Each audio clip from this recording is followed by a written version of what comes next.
Welcome back to the office. To all of y'all, yo, where them wheels at? Yo, where those revolvers? Yo, where those revolvers? Here they are. I hear you.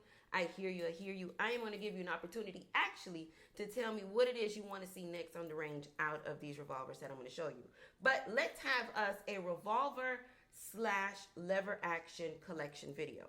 Now, I know there's a lot of you that are just as excited about wheels, revolvers, lever actions, and just the simplicity and the beginnings of all of these styles of rifles and revolvers.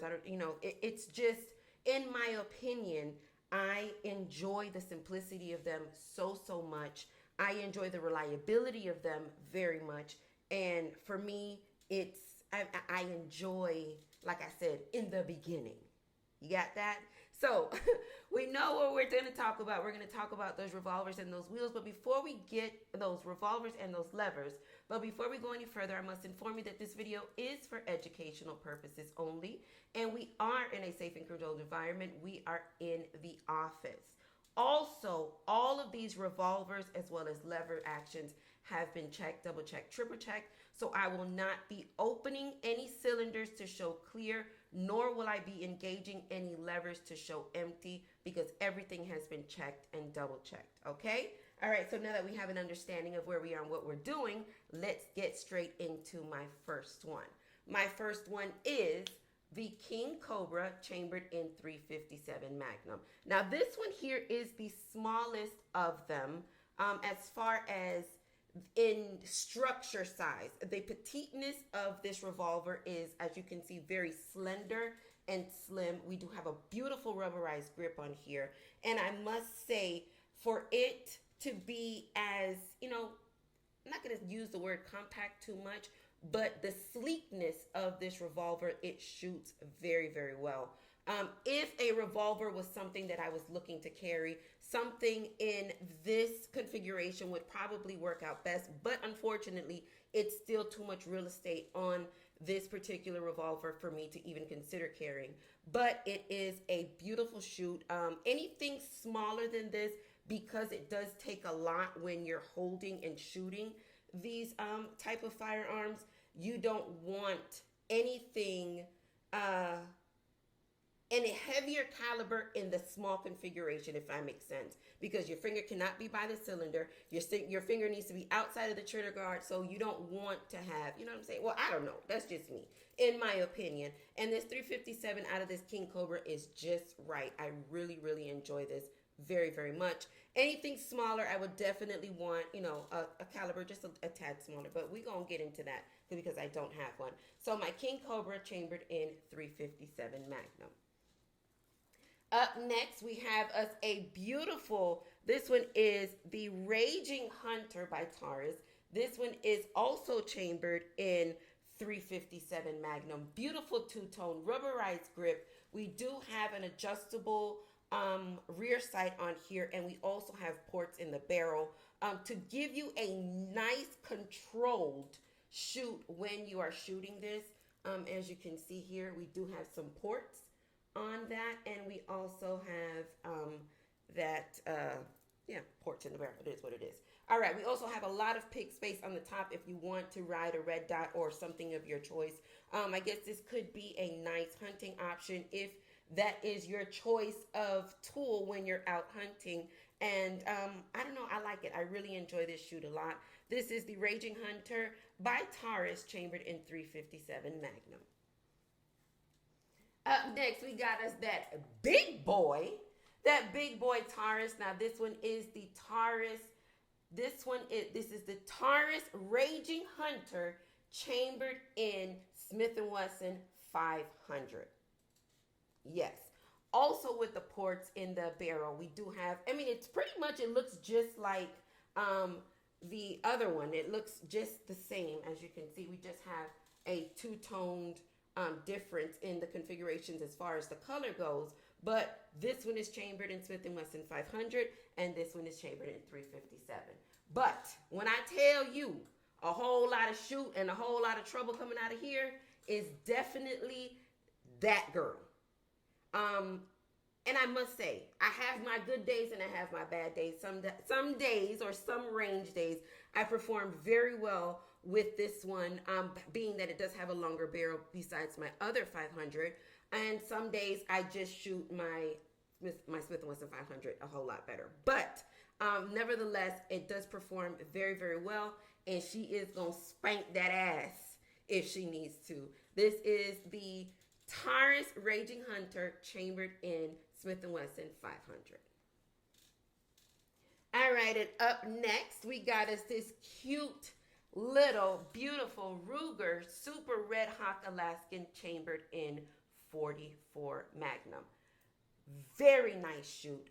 As you can see, I'm a huge fan of the rubberized grips.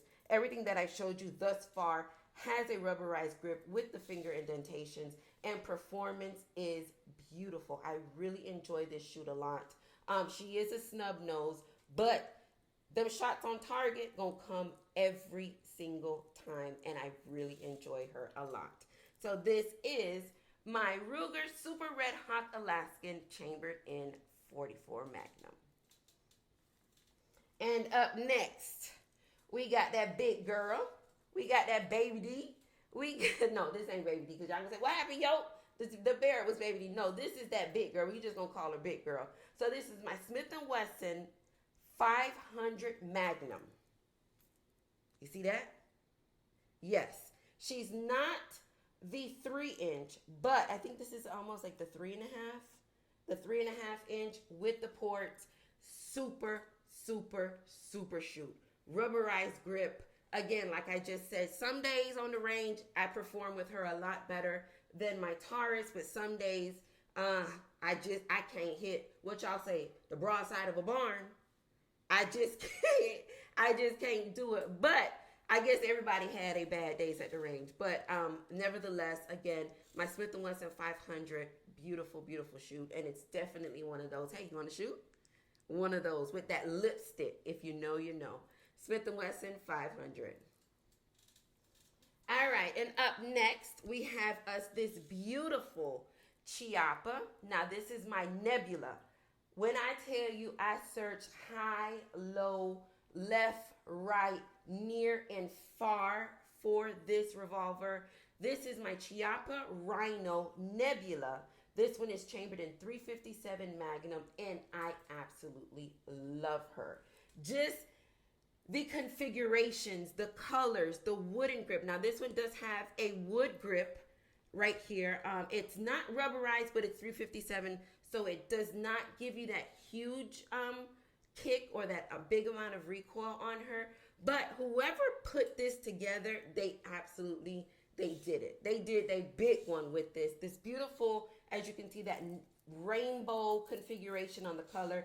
We do have a pink fluorescent front sight, and we have that yellowish, greenish fluorescent rear sight. So they kind of like did the little matching thing when they did that. I think that was a touch of a woman. It was either a woman or a Virgo, one of the two.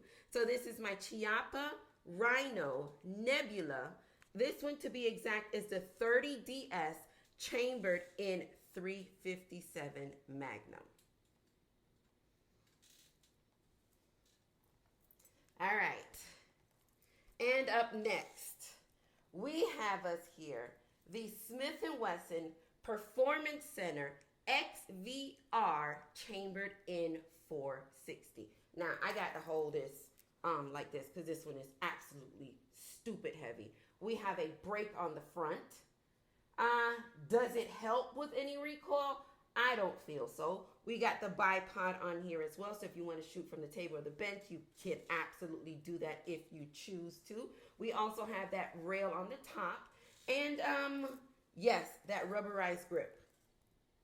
Very nice rubberized grip. I can appreciate that a lot when it comes to the revolvers because sweaty hands and of course, just getting the grip done right or getting the grip figured out properly is probably the most important part of shooting revolvers, and that rubberized texture just gives you, or just allows me to do that. So, my Smith & Wesson 460 XVR chambered in 460.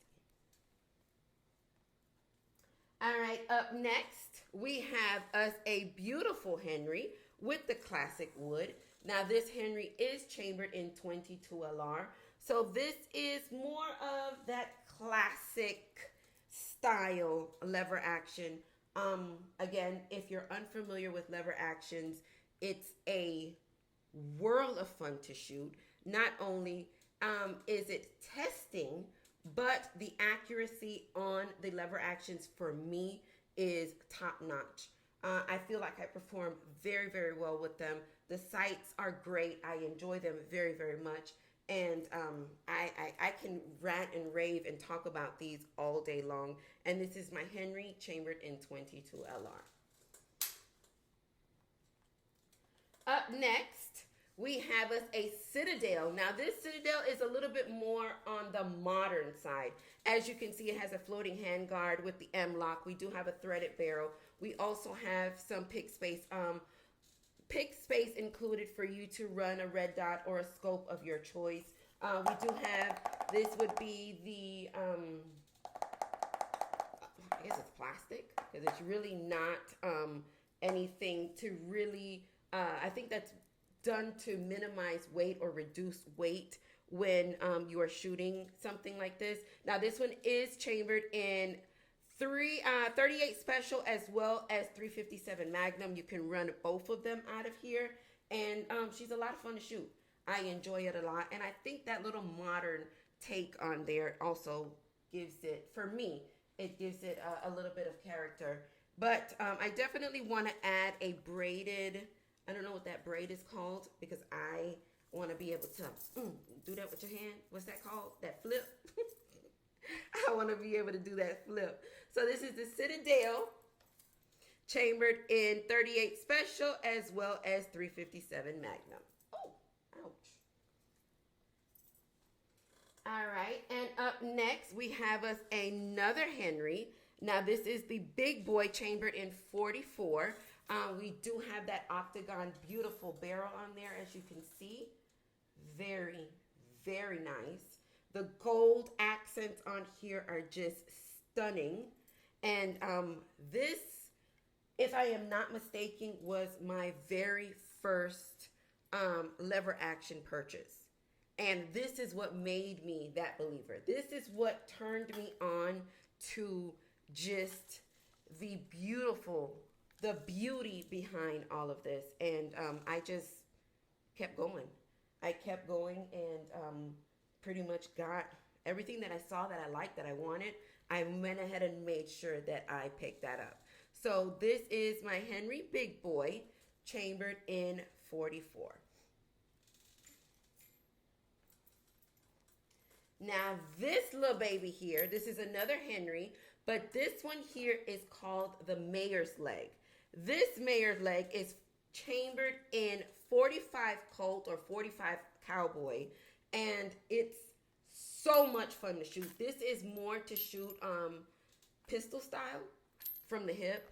I mean, you can put it on your shoulder, but it's pretty uncomfortable. But this is definitely that pistol style shoot when you're carrying on with this. I did get a holster for it, and we do have our little good time with her. Very, very beautiful. My Mayor's Leg, chambered in 45 Colt. Beautiful. And next, we have what I have been searching for a long time. For a very, very long time. And I did get it. And I love her. Now, this is my Marlin. This is the model 1895. And this is chambered in 4570 Government. When I tell you, you must be prepared when you pull this trigger with that 4570, because you're going to feel it in every ounce and space in your brain. Whatever space you have in your brain or in your skull, when you pull that trigger, your brain is going to rock. Absolutely. It does have a thread for me to add a suppressor if I choose to in the future. I feel like this is most likely suppressor worthy, because, yeah, I haven't shot Babels. Babels is suppressed, but we definitely would probably put something like that on here. And just look at this. Look at this gray furniture. Absolutely beautiful. Of course, you got that rail on top, and she's just gorgeous. They also, I have my eye on another one that's a chambered in 44 Magnum. It's a lot shorter, and I think we're going to add that just so we can have the pair. It's the same exact color. But anyway, yes. So this is my Marlin, model 1895, chambered in 4570 government. Ha! So, is that what we got? Yes, that is what we have. So, based on what it is that you saw, let me know. What did you think? What did you see? How did you feel? Drop that in the comments. Hey, Yoke, I think you should check out so-and-so. Hey, Yoke, I think I want to see so-and-so on the range. Drop that in the comments. Hey, listen, thank you. Thank you so much for supporting the channel just by watching this video. Y'all know I love me a good lever and a good wheel, but I love y'all for life. Muchos besitos.